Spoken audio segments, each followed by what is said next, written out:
আসসালামু আলাইকুম। আমি আজকে আপনাদের যারা ইঞ্চি টেপের হিসাবটা বোঝেন না যে কত ইঞ্চিতে কয় গিরা, এমনকি এক গজ কত ইঞ্চিতে এক গজ বোঝেন না, সেটাই আমি বলতে চাচ্ছি।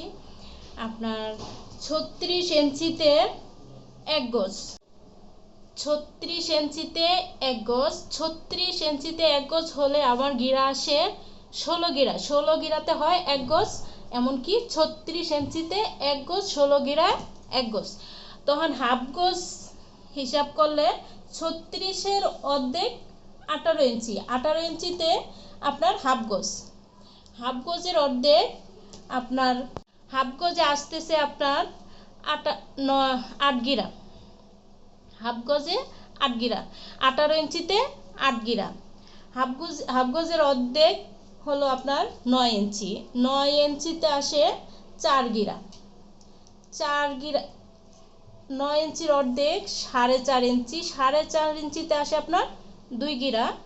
2 গিরার অর্ধেক 2.5 ইঞ্চি, মানে 2 ইঞ্চি 2 সুতা, এতে আসে 1 গিরা।